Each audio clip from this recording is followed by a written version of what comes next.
Then, when I was there, they also brought in, you probably heard of Dave Stahl. Yes. Well, the other, I forgot to mention the other, they called it the administrative officer. There was Hardigan, myself, and then an administrative officer was first, I think, Ray Simon. Does that name come up? Yeah, he went on to be corporation counsel. Right, went on to be corporate, but he was the administrative officer to Daley. And then Bob Christensen, who designed and built the Daley Center.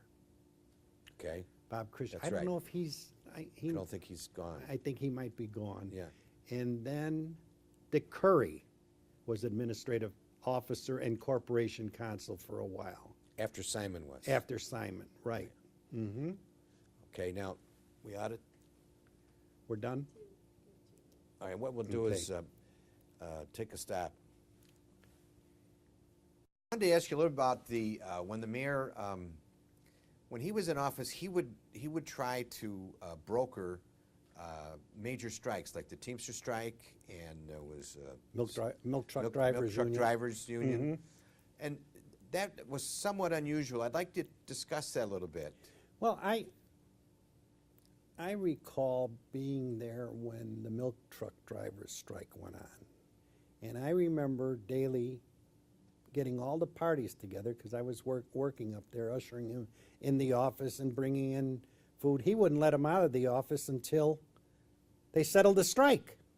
He kept them, they you know, I can't remember a failure. All I was present, I think the milk truck drivers strike, and maybe 3 or 4 o'clock in the morning, because I remember that time he had a new secretary. Judy Pelsman had gotten married, and this woman, Mary Kenny, her name was, and we're there at 4 or 5 o'clock in the morning. She says, "I don't know if I can handle this, Bob," you know. And I said, "Well, this only happens once in a great while," but he wouldn't let them out of the office until they settled the strike.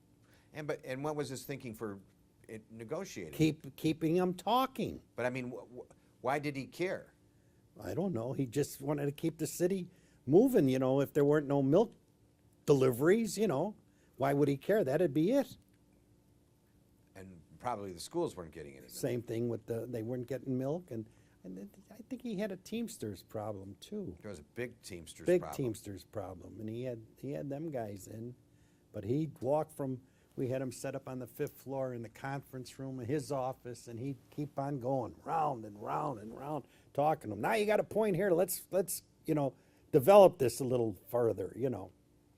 So did you meet with the mayor every day when you were an assistant? Yes, in the morning generally. How would that work? I'd get in, you know, if I didn't go down with him, I would come down at 8:30 with some of the stuff. I knew to get in there early because he had a full schedule. You know, he would have people coming up there, whether it be the Nigerian prince or something to Tom Keene. You know, it'd be a constant flow in his office, and I'd call Judy and I'd say, "How's it look?" She said, "Come right down," you know. And generally every morning I would meet with him and go over some ward business. I mean, patronage or personnel business, right? Mm-hmm. So that was the primary thing. It was personnel. Personnel, right? Personnel. Mm-hmm. Yeah. And letting him know how other programs were going that we were working on, the bond issue for the alley lighting and stuff like that. He was always interested. And then we talked baseball for a while. He loved his White Sox as I did, you know. And that was almost a daily occurrence. Almost a daily occurrence, you know. There were times, I know he'd take a vacation very, very rarely, and he would go out to Islamorada in the Keys. He became a great backcountry fisherman. And I know that, I never went out there with him, but Finley, he took Finley out there a few times. So Finley becomes clerk of the court. Now, I'm a guy that, the only thing I know about fishing is going to Navy Pier with my dad and with a cane pole, you know. Sure. So Finley says, "I'm going to take you to Islamorada," because Daley went to Islamorada, you know. And it was one of the most grandest times I've ever had in my life, you know. Caught fish, we had a guide and in the back country, and it was just wonderful, you know. Bone fishing, isn't it? Or what did you fish We for? fished for ocean I think they were trout. Anyway, I know we caught a lot of, but they fish for like tarpon and not sailfish. That was deep sea fishing, but tarpon mostly. Yeah, that's bone fishing. And what, didn't he have his cottage up in Grand Beach? Yeah, I never was there. Never was there. My brother-in-law, who was close to Mike Daley, they kind of grew up in Grand Beach together, and that's how they became friends. But I never was on the compound. The compound? Yeah, Yeah. there's Richie's got a place there. Mrs. Daley had a place. I don't know who has their house now. I don't either. Mary Carroll had a place up there. It's a great area. And my brother-in-law had a place, but a small little summer place. You know, that after I got married to my present wife, you know, my first wife died. Oh. Yeah, and I'd go up to Grand Beach quite a bit. Saw some of the kids playing golf and see him at Father Greeley always had a mass on Saturday night, and that was nice to see. Yeah, there was a lot of people that went to that. Oh yeah, and there were a lot of since Daley had a place there were a lot of political leaders that had Eddie Quigley had a place up there. Matt Biasad had a place up there. He's the committeeman of the 26th Ward because Daley was there. Sure. You know, and I remember Daley coming to. They'd have a golf outing for the Hamburg Club once a year out at Glen Eagles, and the guys be sitting around drinking beer and having a good old time, and then the mayor'd come in the Cadillac and pull up and come out there, and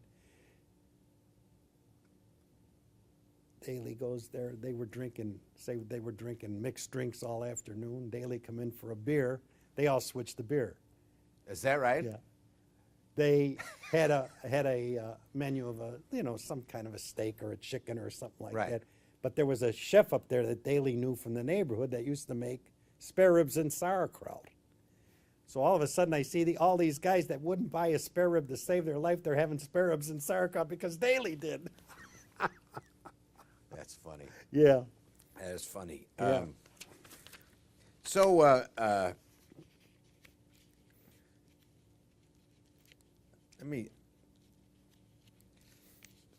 There's often been that clout led to corruption, but how did that work? Or not how did it work, but how did you see or hear about it or deal with it in your work in government with the mayor? With the mayor.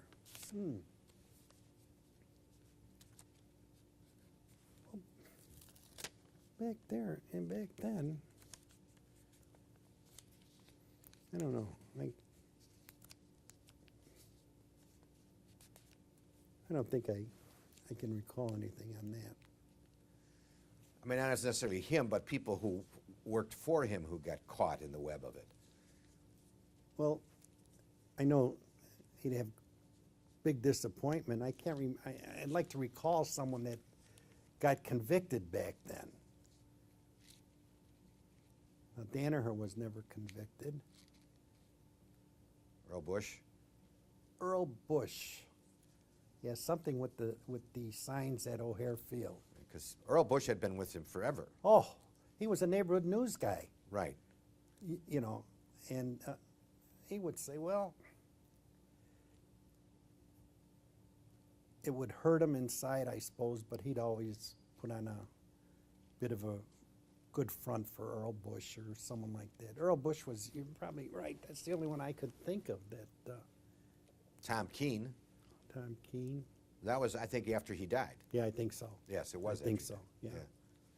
Because he and Tom Keene had a professional relationship, but not a personal one. Is that Right. correct? Very, very professional.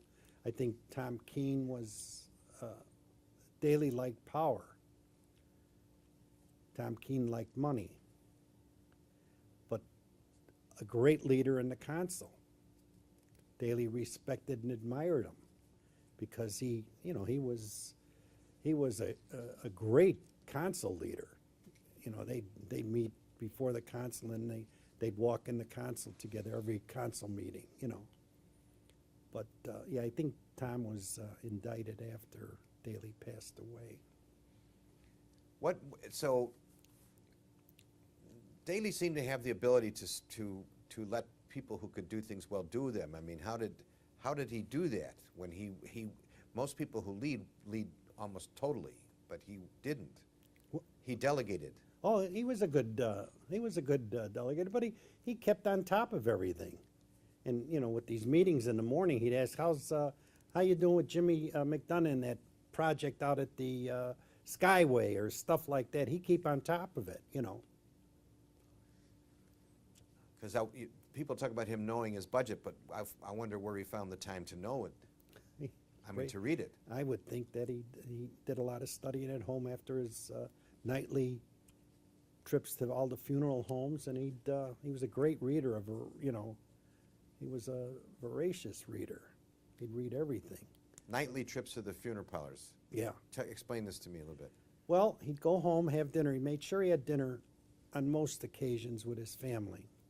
And then they'd start going to wakes, probably starting at McCune's at 37th Street, and then going to McInerney's in Canaryville, and then going out to Blake and Lamb. Evidently, the secretaries clipped out all the obituaries, and he'd look at them and he said, "We got to make this, and that was a nightly affair. I think he got more votes doing that. You know, really, people. You'd walk into he'd walk into Blake Lamb, and there's 4 funerals going on. He'd walk in every one of them. I see. Yeah, the mayor of Chicago came to see our poor dead dad. People never forget that. No. Yeah. He was big, and then he'd be home at 8:30, 9 o'clock, you know, and then start up again the next morning. He couldn't have watched much television. I don't think he was much of maybe a ball game once in a while.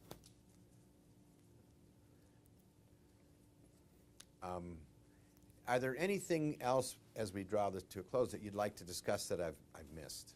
I don't think so, Bernie. I think we've covered it pretty well. I